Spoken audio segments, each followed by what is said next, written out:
Welcome back, Source Nation. You're listening live to Renaissance Relationship Therapy with Life Purpose Coach Tem'ti.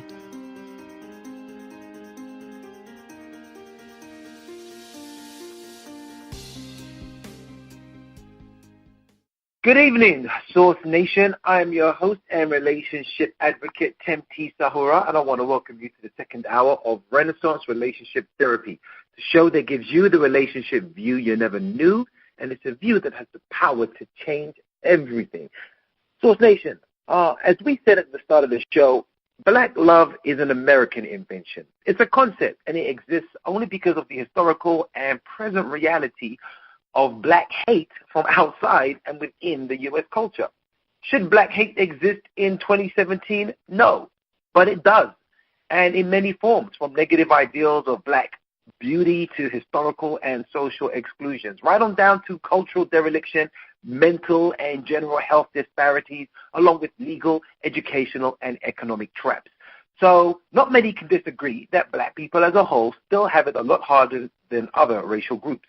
So you can understand with so much going on, when we see a genuine example of black love between two black people, it's a miracle to us. So we celebrate and we talk about it, just like we're doing on this week's conversation. Black love is a bleeping miracle, you better believe. Joining us to have this potentially explosive but much-needed conversation about black love is life coach, strategic interventionist, and inspirational speaker Derryll Wristpus. And here's a little something about our guest you may not know. He recently did a 3-part video where he addressed the question, are black women too aggressive or non-submissive for black men to pursue? Needless to say, that video is blowing up right now on Facebook. Last time I checked, it had over 19,000 views. So Derryll, he's no lightweight, and he's knee-deep in what is known as the Black Couple Revolution. And right here, he's joining us now to have a conversation about black love is a bleeping miracle, you better believe. Coach Derryll Wristpus, welcome to the show. Hey, thanks, man. Thanks. I'm happy to be here. I'm very happy to be here. Thank you for inviting me. No, it's the pleasure is all ours, and this is going to be a heavy and enlightening topic. I mean, black love is a bleeping miracle, you better believe. And I know, I had to get you on here because these videos, that the 3 videos and like just one of them getting over 19,000 hits.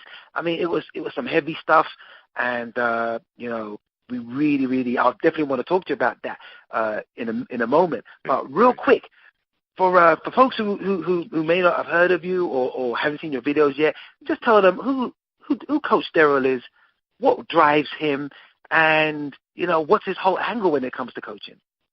Oh, man. Yeah, I am just a guy who has always been very, very intrigued about why people do the things that they do. I mean, even as far back as middle school, I would always enjoy being that guy sitting in the back of the room. Nobody knew he was there, but I'm off in the cut, listening to people, watching people, seeing how people are reacting to what someone else is saying to them and how that person is receiving it, how it's affecting them. I was always that quiet dude that would sit back and just watch things that were going on. And then I'd be that guy that people would come to for encouragement, or they would come to me for advice and want to know, what do you think? How should you do that? So even how should they handle that situation? And so even before I understood what it was or who I was and my place, I've always just been that person who was very intrigued in human behavior, the human mind, relationships and stuff like that. And so I got a few years ago, I think it was about 5 years ago now, I came across this training by Anthony Robbins and Chloe Medeiros. And it was all about human behavior. And I was listening to them talk, and I could not believe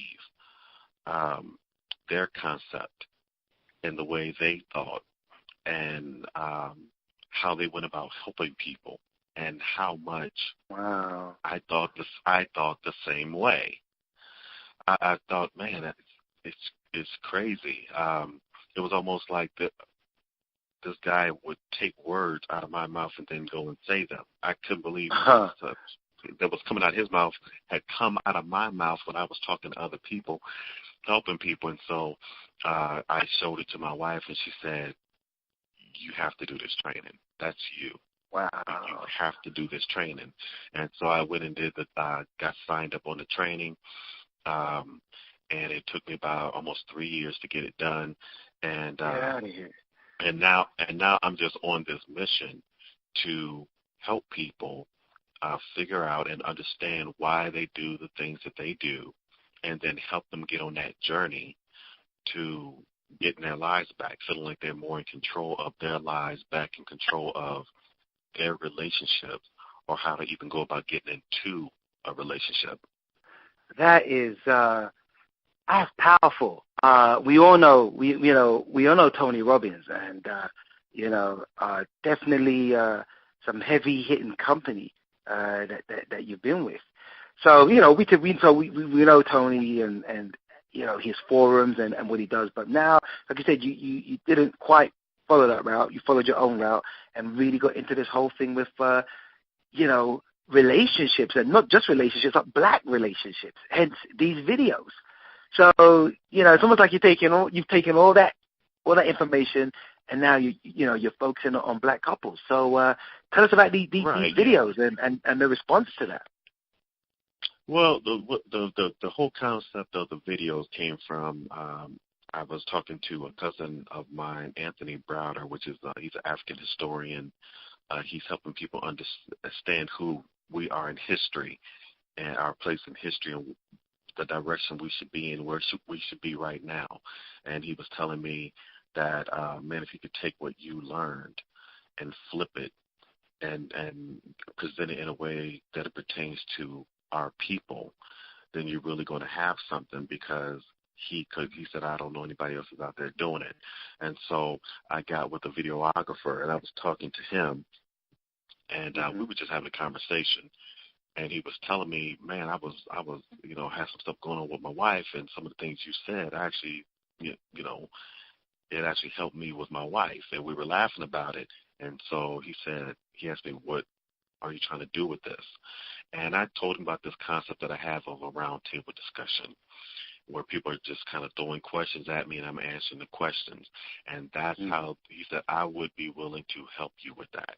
And that's how we ended up doing the roundtable discussion. Okay. And so this group, I believe it's a company now, Black Couple Revolution, asked me if they could put it on their Facebook page.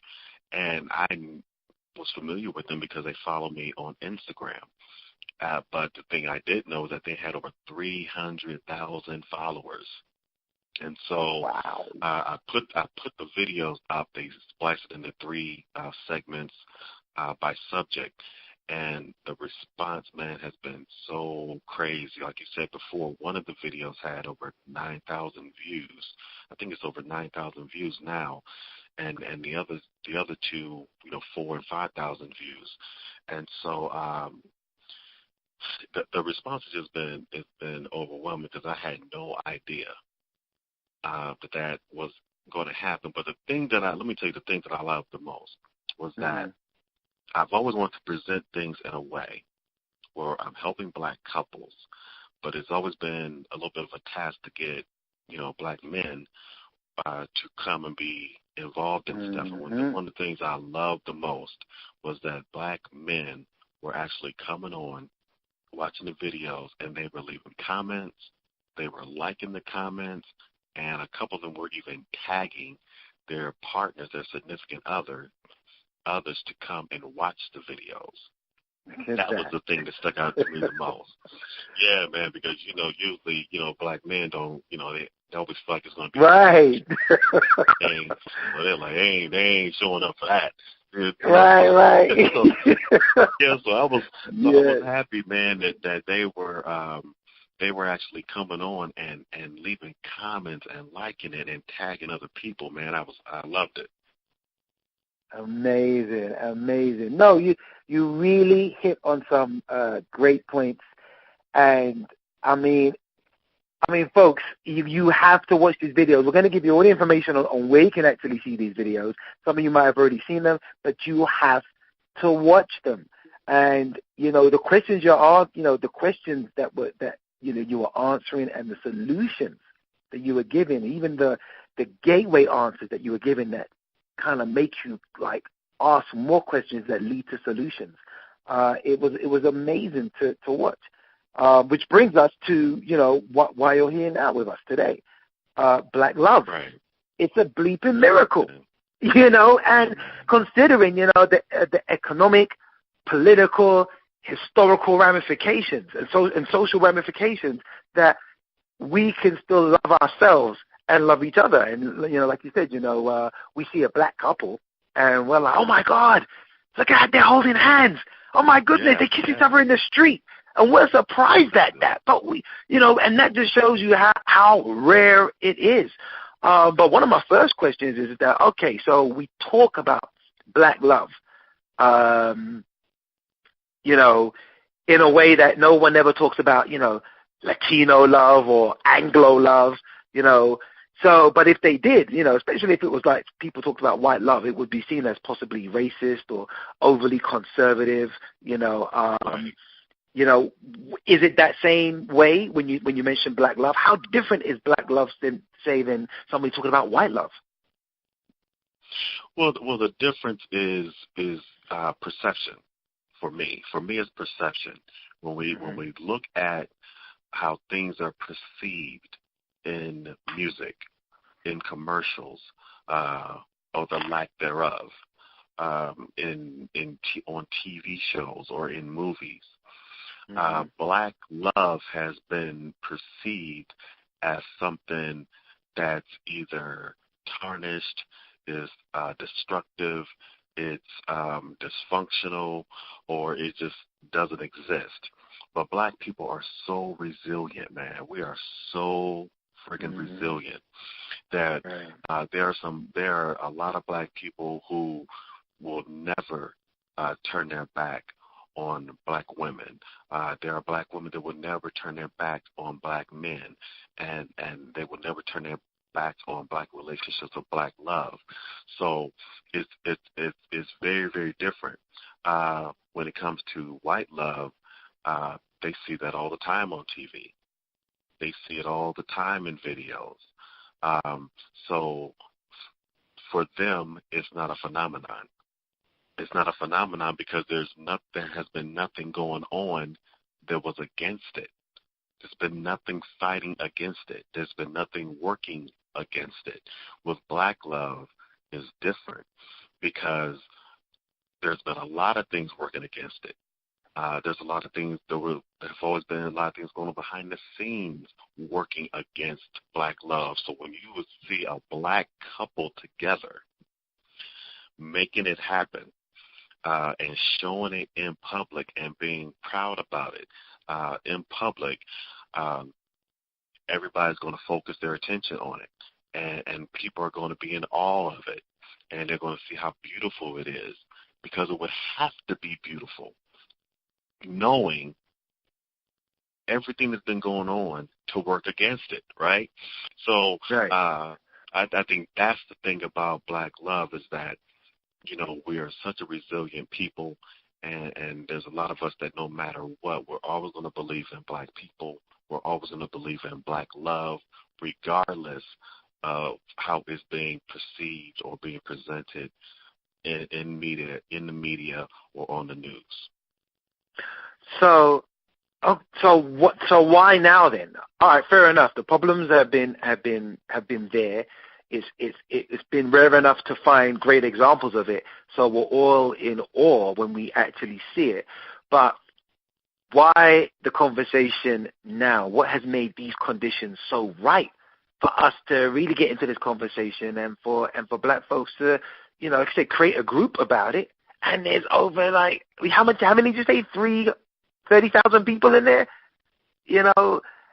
How is this? It's over 326,000 likes. 300,000. Yeah, it's crazy. Yeah, it's crazy. I think now because, and I know he's not given a whole lot of credit for this, but Barack Obama, and when you look at people like Barack Obama and Michelle, one of the strongest ways that we learn things and that it stick in our subconscious mind is through symbols and metaphors. And I think black people, if nothing else, whether they realize it or not, view Michelle Obama and Barack Obama as a symbol of what's possible. Gotcha. In regards to black love, in regards to black success, even if you don't want to be a president, you don't ever want to be president, it doesn't even matter. They're seen as a symbol of what's possible for like black love, black success.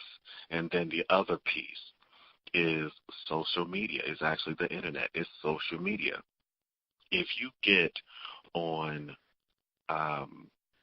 Facebook, but mainly Instagram, you now have access to the world. And you can go on certain pages, like there's different black couples pages. There's other pages like Black Couples Revolution. There's one called Black and Married Life.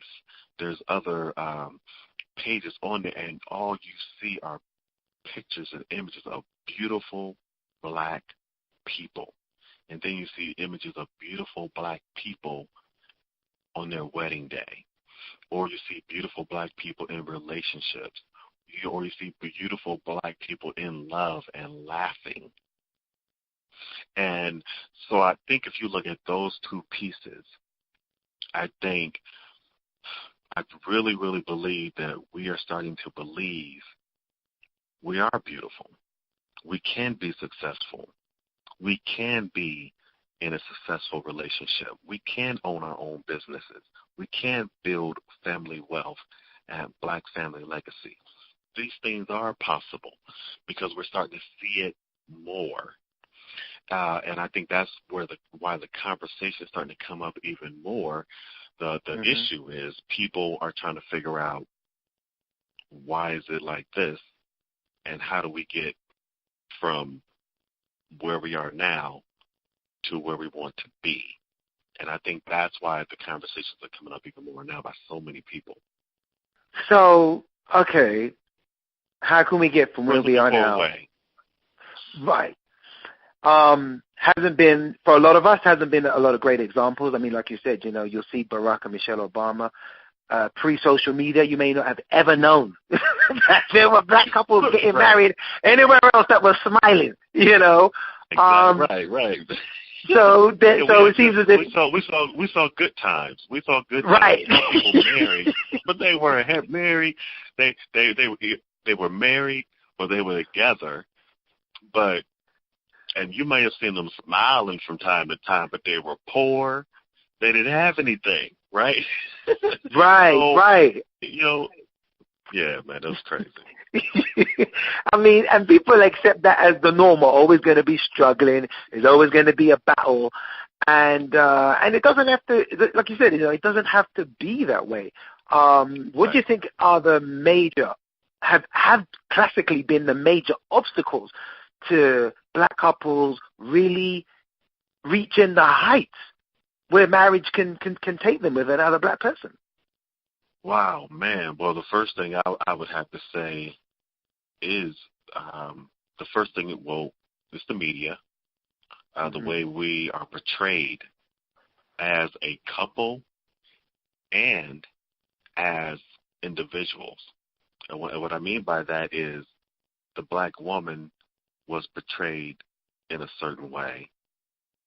And then the black male is portrayed in another way, totally different way, but they were both negative, whether it was by the way they look.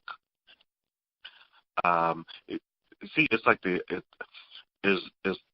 like there was an attack, and it still goes on now, but back then it was different. But it was an attack on, think about your senses, your senses, your visual, what you hear, and how you feel. Just think about those for a second. There was an attack on how the black woman looked. And then was an attack on how the black woman sounds, loud, aggressive, right? It was an attack on how she looked, her lips, the way her body looked, how thick she was, or how much, how she presented herself, her presence. There was this attack. Same way with the black male, big and menacing, dark.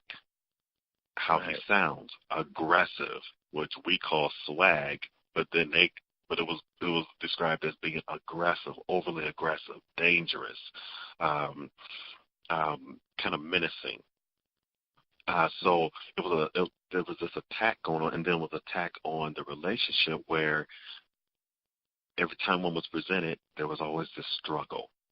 There were always arguments. There was this struggle, this economic struggle, this understanding each other. There was always this struggle going on. So that was the media part. And then the same thing was done in music. And then when you look at economics, the black male, there was an attack on how he made money, and then he was imprisoned. So you had those attacks going. Then he was being killed by the police. So he was being eliminated. Then then you look at the attack on the female. You take the black man out of the home, or you take the jobs away from him, and what is she left with? Especially if she has children. And so that's where the welfare system came into play. So there was a lot of different moving pieces going on, whether it was in our face or behind the scenes. It was working against black men and black women individually. And then there was another attack on the couple. And so I think that was where it put us where we are. And I think now people are programmed, whether they realize it or not, to think a certain way about black men. Black men are programmed to think a certain way about black women. And white people are programmed to think a certain way about black people. And so this is everything that we're dealing with, and we've always dealt with it. Wow, it's a lot, and I know that back in the I believe it was the 1500s, Middle Ages, you had the troubadours from Europe. They used to make poetry and music about love, and essentially were the creators of the romantic movement. And of course, that made its way over to, these stories made their way over to Hollywood. The tragedy, the Romeo and Juliet, and they made movies about it. And of course, for what was going on, we know that white folks could always see these ideals on their screen that they could live up to and relate to. In my lifetime, I think I'm born same year as you. Love Jones, dude. Love Jones. That was it. One movie. Oh, yeah. You got one movie that is almost like that classic love story, but then, like you just said, you got all these other factors that drown it out. As soon as you think you can get a Love Jones moment, then you're thinking about bills or my job or my this or my that or whatever, and it's like it becomes it drowns it out. And so as a culture, it doesn't seem as if we've had historical role models, even like back in African culture, the various cultures of Africa, I know that they have these archetypes for the male and the female, and these stories built around masculinity and femininity and how the two work together. And there'll be the story about the African Adam and the Adam and the Eve and how they work together. He rules, but she is the giver and keeper of life, and the two need each other. And these stories we've lost them now over here. And I see that we're trying to recreate them through, I guess, like you said, Barack Obama and Michelle, through Jay-Z and Beyonce, and through every tacky painting of a guy with a six-pack holding a black woman. Those paintings that you can buy in the mall. Those seem to be those seem to be like, we're creating our own images now of black love. Yeah. Because you bring up the other piece. The other piece to it is education.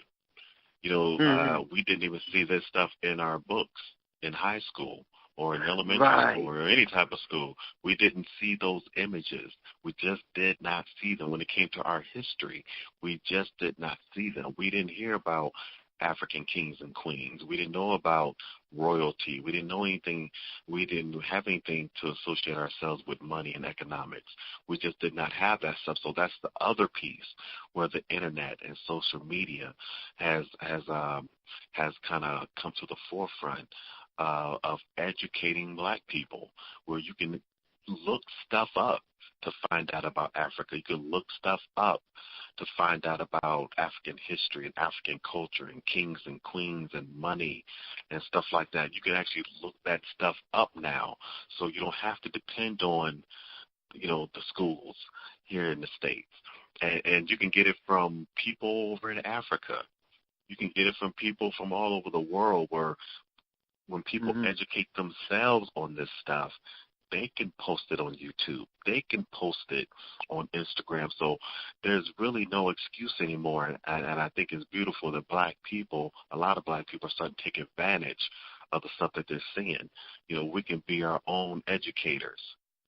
We don't have to just depend on school. And we can depend on each other more. Absolutely. There's been a lot of information out there. No, and it's like, the education creates evolution, creates progress. And it seems as if, you can look at the statistics and like, oh my God, how many, 42% of black women are unmarried and this and that and the other, and black men are all doing this and nobody wants them. All these stats are damning when it comes to relationships. Black people aren't getting married as much. But what does, I'm thinking I do see a lot of flourishing relationships, but it's almost as if the concept of marriage is actually changing for black folks. It's like we're beginning to realize we don't have to make ourselves broke to have a fairy tale wedding just to please a couple of people on Facebook and then leave us in debt. Yeah. We can have a great relationship without a marriage, but we definitely can't have a marriage without a great relationship. Yeah, and I had even come to even question the whole idea that black people aren't getting married anymore, or they're not in long-term relationships anymore, because that's what the statistics show.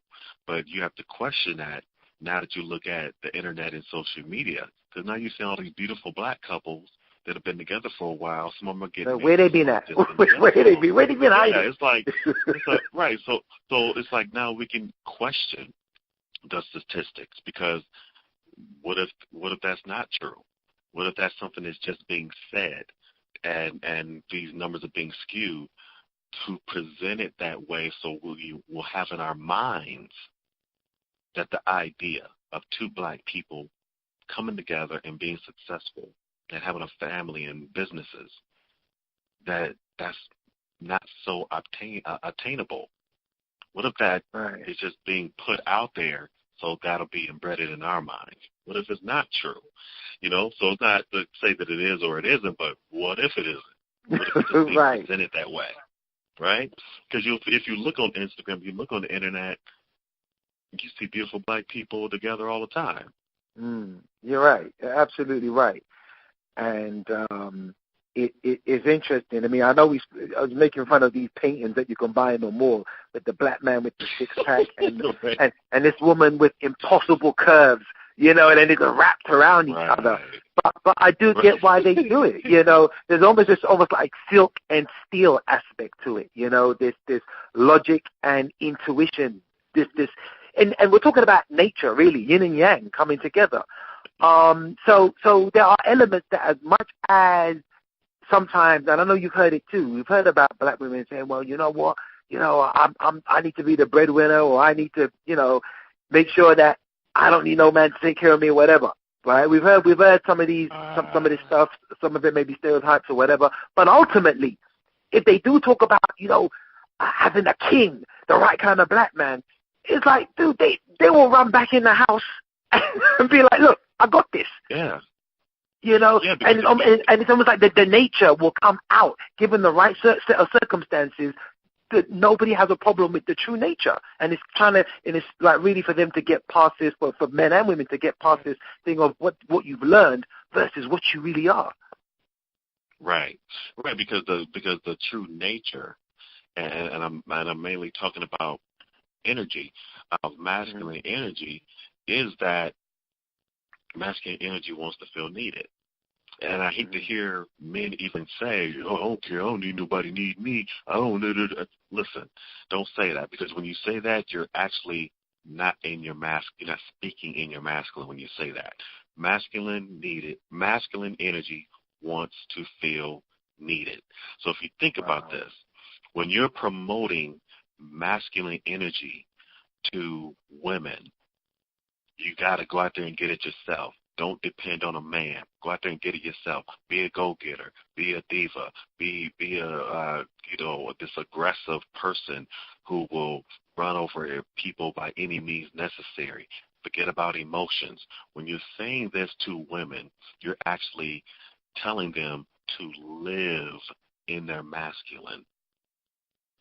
And when you're living in your masculine and your female, and the description is being given to them that don't depend on a man, but here this masculine man is over here saying he wants to feel wanted and needed for something. This is why you hear men saying all the time, well, women feel like they're out there making their own money. They talking like they don't even need us anymore. Right. Okay, so when you're saying this to a man and he's in his masculine and he wants to feel and needs to feel wanted and needed for something, and you have women over here saying, well, I don't need a man for anything, and you have people saying, I'm raising my daughter to not depend on a man for anything, you are destroying nature's concept, nature's perspective of how things are supposed to be. You're disrupting that. Wow. Because what happens when you have a man walking around and he feels like no one needs him? He's not going to look at, he may look at you as someone he could hook up with and have sex with, but is he going to look at you as a person he could be in a relationship with? Nah, he'll keep running around trying to find validation elsewhere. Exactly. That's because you've disrupted nature. Interesting. It's like there's been a lot. I mean, you mentioned about Barack Obama and his wife, and how the last 8 years, even with the things during his presidency, there was a push for people, for society to accept, for society to open up and accept others. And you had a lot of black people that started to kind of like, and of course, couple in the whole kind of how the dating landscape has changed with dating apps. Now people are feeling empowered. Now they feel, well, you can't tell me I'm wrong because I'm different. And you start getting the rise of these swinger clubs, the whole swinger culture. Because it's almost like sex on steroids now, So you get women now that are claiming their sexuality and like, right, I'm doing pole dancing classes. I'm gonna show, and then you get couples wanting to have open relationships, and then this whole swinging stuff. So what is really going on there? Is it empowerment gone wrong? Is it just like baby steps? Because right now black people are more sexually freer than we've ever been. But it seems as if there's still so much pain because the experience seems to be still limited to just sex and not the other things that come with sexual empowerment, such as, to transmute that sexual energy into greater things. Yeah, I think black people have to be careful of this concept that you can quote unquote have everything and not commit, not be, and not get it from one person. Mm-hmm. You know, this whole idea. I remember when I was living in the D.C. area, I was listening to an interview, and he was saying, "Man, you got to hear this interview that I'm having with women. You're not gonna believe this. A lot of these women actually have a team." And he was like, "What is a team?" A lot of these women, they have a guy over here that if they want to go to dinner and have somebody have a really nice dinner, they have a guy they can call. If they have if they need something fixed around the house or they need their car worked on, they have another dude they can call. If they need somebody to just lay up with them and cuddle with them and watch movies and listen to music with them, they have another guy, a totally different guy they can call. And then if they need somebody that's just going to come over and just work them over like a part-time job in bed, to just have sex all day, they have another guy they can call. These women have a team. And I'm sitting there thinking, hold up, wait a minute. So you're talking about one woman who is dealing with 3, 4, 5 different guys, 6 different guys, but not committing or not being in a relationship with any of them. And the whole concept is, well, what's wrong with it? Men have been doing it for years. Mm-hmm. It's, again, getting women to start thinking like men or thinking masculine or thinking, which is crazy because that's not even a definition of what masculinity is anyway. Very true. Very true. About to say that. Yep. Masculinity wants to cover one woman. Masculinity wants to protect and provide for one woman. And what I mean by provide, I mean provide safety, provide protection, provide love, a cover for one woman. But we've been taught that provide only means money, but it's actually provide all these other things and not just money. But it's getting women to be in this mindset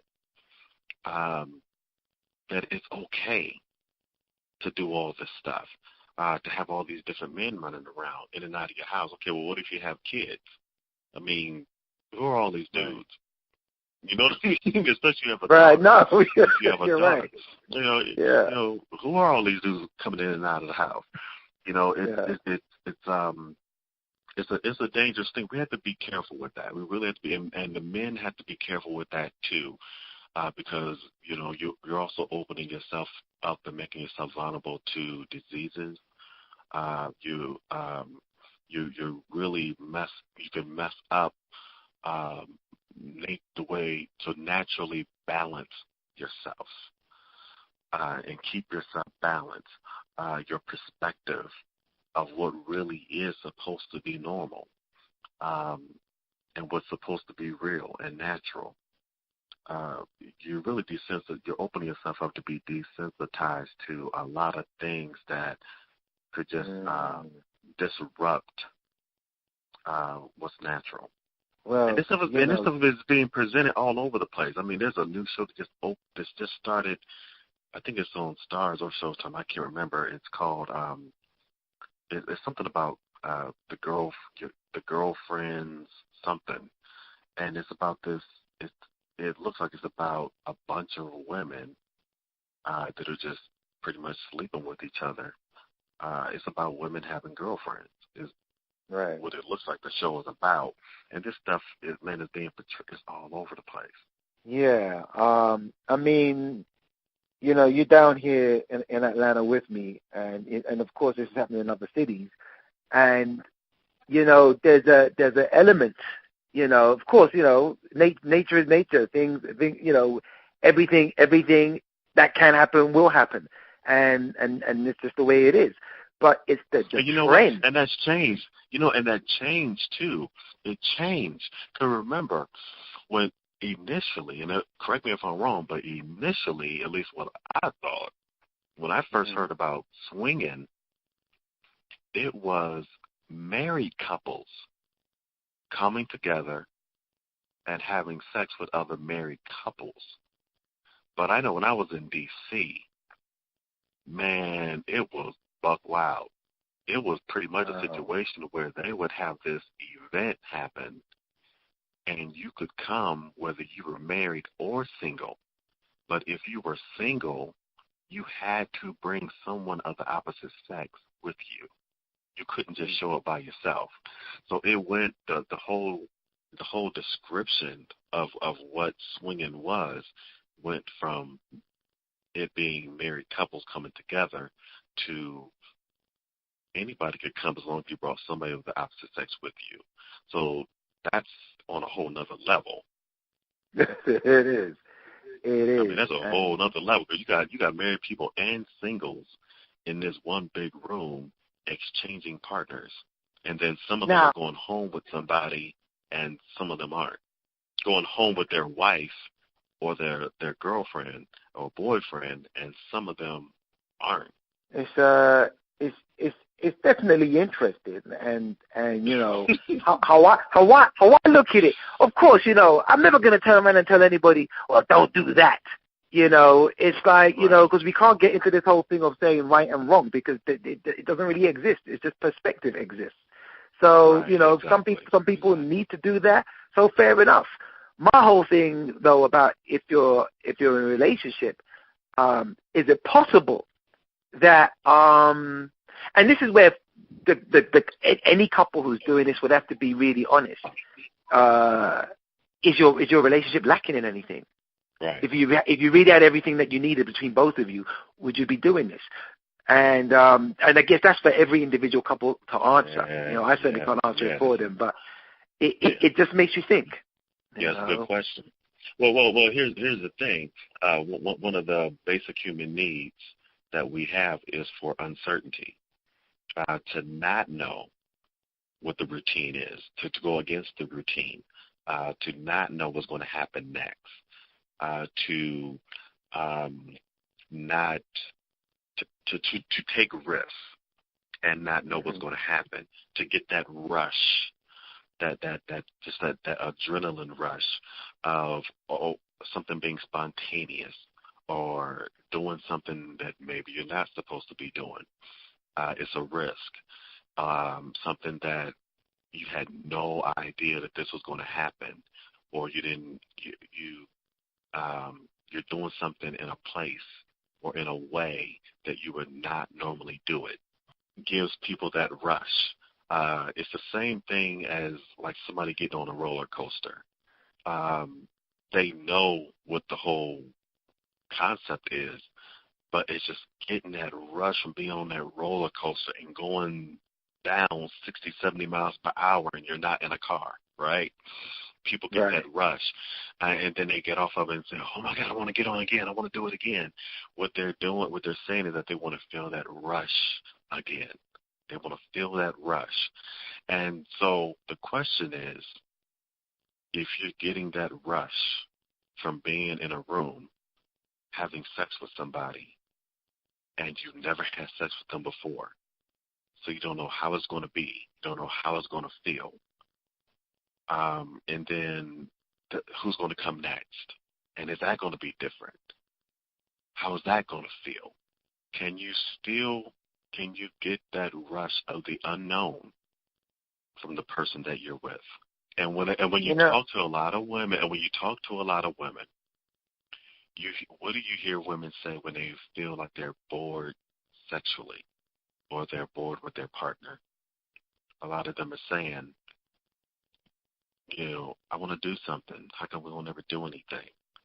Or sometimes I just want him to just take me. Sometimes I want him to just take it.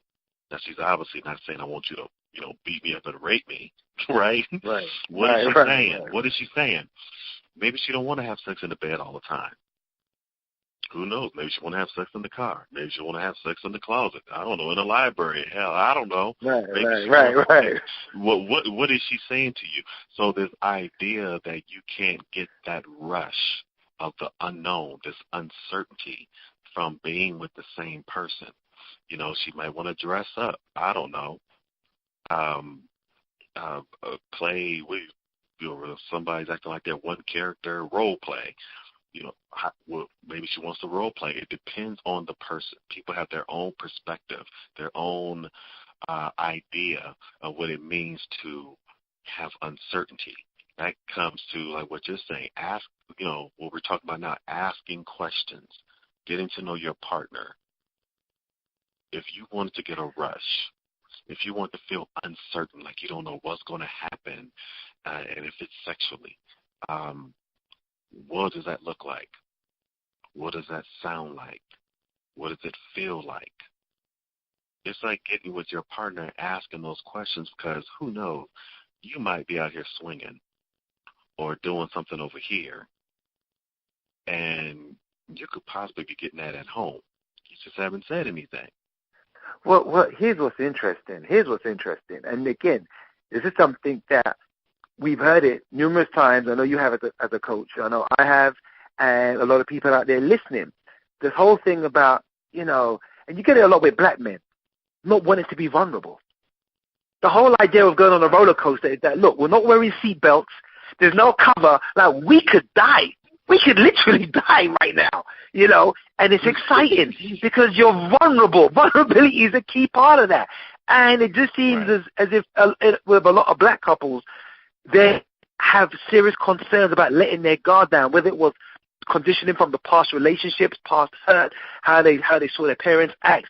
But this whole idea of opening up and letting you really see me and know that what I'm scared of, know my fears, it's like that element needs to be there for folks to really start having some fun together and some great conversations. But how do you get black couples to open up to each other?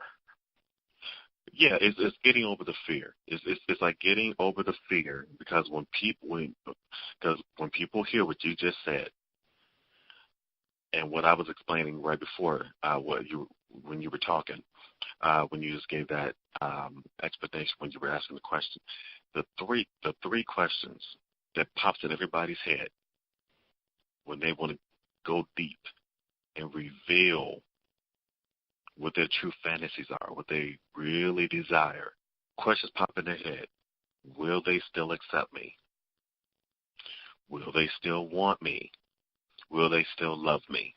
Mm. And so it is getting men and women, black men and black women, to get to what you were saying earlier.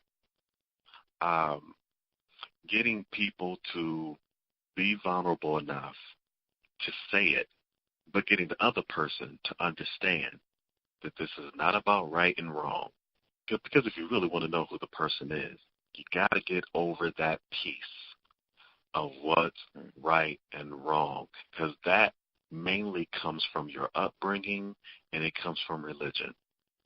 Right. So you have to get past this piece of your upbringing and your religion, because those are outside influences. What you learn from your parents the first 18 years, for most of us, that you were living with your parents, that's probably not who you really are. Right. That's who you were raised to be. And then when you bring in the whole religion piece, who's to say that's who you really are? Is that who you really are? Or is this just who you were taught to be? So once you get rid of those pieces and you go within, because the real part of you, who you really are at your core, knows that there's no right or wrong. It's about perspective. Making yourself vulnerable and revealing who you really are is crucial. It is absolutely crucial. And the sooner you can get a person, this is what we have to understand, the sooner you can get a person that you just met to let their guard down and reveal who they really are, what they really think, what they really feel, what they really need, the sooner you can make a decision whether you want to be involved in that or not.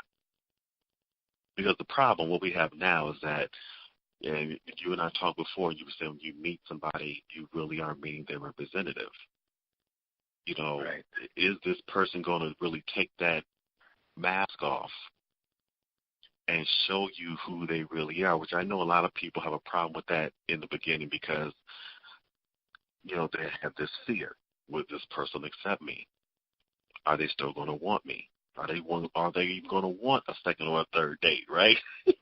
Right. If I tell them what I really think or what I really feel and what I really want, are they going to get up and walk away? Or are they just going to sit there and go through this date, and then am I going to get a second call? Am I going to get a second date? You got to get over that piece, because as soon as you can get somebody to take that mask off and relax in who they really are and start revealing that, you have to make them feel accepted. And the only way you can make them feel accepted is that you have to get rid of the right or wrong piece and just say, this is just who this brother is. This is who this sister is. This is who they are. That's an excellent point. And I think that, you know, it's definitely one way of future-proofing a relationship because, you know, yes, we see a lot of black couples, but, you know, how many make it to the 2 or 3 year mark? You know, so the vulnerability, learning how to incorporate that into a relationship and let it be a pillar in your relationship is obviously important. And even just the whole piece of, like, I know people say, well, you know, I want to keep some mystery. I want to hold something back. I don't want to give off everything. But again, like yourself and a lot of people are listening, once you kind of, especially as a black person, because, you know, there's a whole history and a whole culture that we've become disconnected from. And once we reconnect with it and start learning things about ourselves, oh my goodness, you could write volumes or speak volumes about yourself, about your experiences, because now everything you've gone through in life, you now realize, oh my goodness, you see everything differently. It changes everything. And that is something that you'd want to share with somebody who you feel would understand. And so there's so much to give and to uncover in your partner, but it's finding somebody that has obviously taken the time out to value that in themselves, to value their own processes, self-love, essentially. And right. once you get past that, so much to talk about. It take a whole lifetime to figure out that person. But I know that you're I know that you're doing a lot of things right now, including like these videos, to help facilitate this black love revolution, this black couple revolution. Right. And a lot of people want to see these videos. So how can folks see these videos? How can they get hold of you? If they want to connect with Coach Derryll, how can they see your videos and reach out to you if they need? Okay, well, if people want to see the videos, they can go on to I have a channel that I just started on YouTube, and they can just type my name in, and my video will come up, because that's the only video I have up right now. But if they want to see the 3 that everybody's leaving these comments on Facebook, they can go to the Facebook page. It's called Black Couples Revolution. If they go to that page, then they click on the videos, they will be able to see the videos, all 3 videos, because they splice them into 3 parts. And so if they go onto there, then, but again, remember, it's called Black Couple Revolution, and they will be able to check them out. The first topic is discussing male and female compatibility. Well, no, that's part 3. Part 1 is on black men. Are they more attracted to lighter skinned or white women? That's the first topic. Jeez. And then the next question that she hit me with was, are black women too aggressive or non-submissive for black men? And I answered that question. That was the video that has the most views and the most shares right now. I bet. And then part 3 is the discussion on black men and female compatibility, expectations, and appreciation of relationships.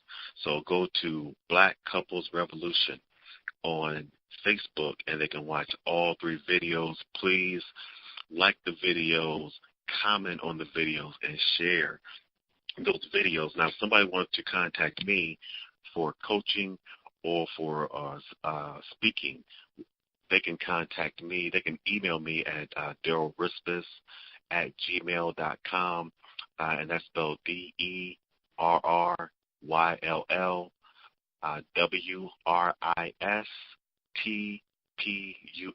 at gmail.com. Just shoot me an email if you want to contact me for coaching or for speaking. And so those are the ways you can contact me. I'm also on Instagram. So whether you want to contact me on Facebook, I have a Facebook page, a business page. I have an Instagram page, Derryll Wristpus, at Derryll Wristpus. You can catch me on all of them, and that's how you can reach me. All right, perfect, excellent. All right, and of course, Source Nation, you can also get Derryll's information from our website. We'll be posting that information after the show, so make sure you definitely catch up with these videos. They are really, really blowing up right now, and for good reason. There's a lot of information out there for a lot of questions you didn't even know you wanted to ask. So it's definitely out there. So Derryll, Black Love. What's your final word on it? What do you want to leave people with most right now? Black love is possible.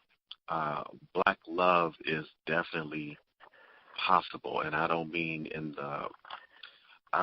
from the aspect of where things have been, where people just see 2 black people together, but they don't know if they're really happy, or they're just together because they have a kid, or they're just together because they feel like they don't have anybody else to be with. It's really possible. But my thing is, if you contact me because you may be a person who really want to know, why do I do the things that I do?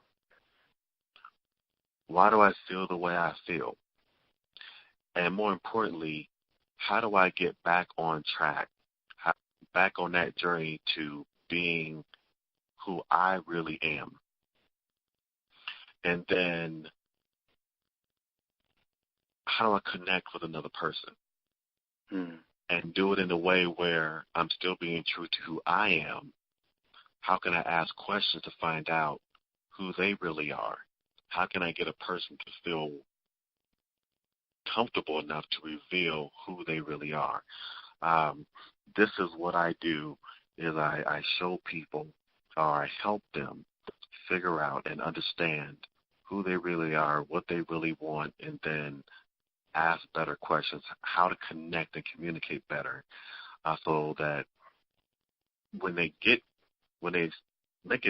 make a better decision as to if I want to date this person, and then ask better questions while dating this person, and reveal who they really are, and then move on to whether they want to get married, want to be in a relationship, start businesses, so we can start building more Black love and more Black legacies, which is, to me, what it's really all about, Black love and Black legacies. Absolutely, absolutely. Amazing stuff. And Al, I know you've got a lot of big plans coming up with this whole agenda on Black love. It's something that is, I guess it's really a core element of what we both do. So you definitely have to come back on the show. Man, well, you already know, man. We have to connect, because the work that you're doing, man. The work that you're doing, oh man, it's crazy, and it falls right in line with what I'm doing. which, I think you and I just connecting, man, I think it's really going to turn into something that we could figure out some ways that we can get together and do some events and do more talks and really help our people to understand that black love is possible, but not just possible, but possible on a whole nother level. Oh, my goodness. That's on a whole nother level, man. Yeah. We're going to do the thing. And I'm just so glad, like I said, we've been able to connect, that you've been able to make it to the show. And definitely, Source Nation, watch this space. It's going to be a new super team in town. 2018. Indeed. I'm feeling it. So yes. All right. Well, look, it's been great having you, Derryll, and like I said, don't leave it too long, and we'll definitely catch up soon. But once again, thank you for coming on the show. You've been an excellent guest and great conversation. Thanks for having me. All right, cool. So, once again, Source Nation, many thanks to our guest, Derryll Wristpus. A lot of great points and a lot of great things to be expected. We definitely shall be working closer in 2018. And like so many of the other guests that I've had on the show in recent months, a lot of great coaches out there that aren't your norm, that really want to help couples in very inventive and creative ways. So again, this whole taboo of opening up and not seeking counseling or coaching, like I said, the old ways of doing things, we're a new batch, and we're really speaking to the way that people think today. And there's a lot of positives and reasons to feel excited. If you're a single, or you're in a relationship and you're going for a rough patch, there are a lot of resources that are here now and more to come in 2018. Just stay locked to Source Nation and get some great updates here, okay? So as a wrap up, well, black love as a concept, it doesn't and shouldn't need to exist, but it's here because of the black experience in America. And as a result, we're talking about these paintings in the mall of the ripped black guy and the curvy black woman. And I understand why they exist, because we have to create our own ideals of what black love looks like, because we haven't had that.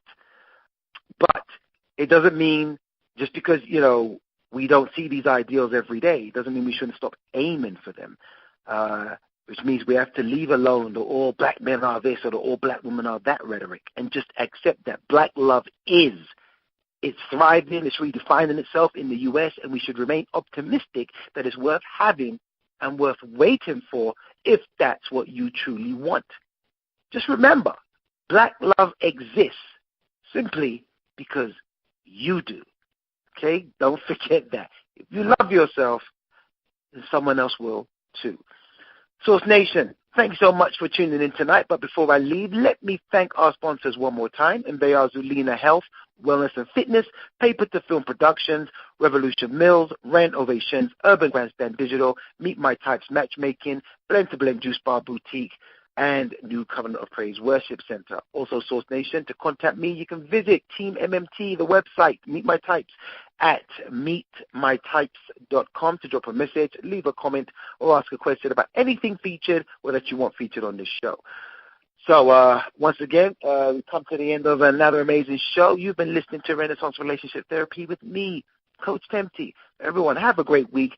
I'll see you next Sunday. Love is all, and all is love. Peace.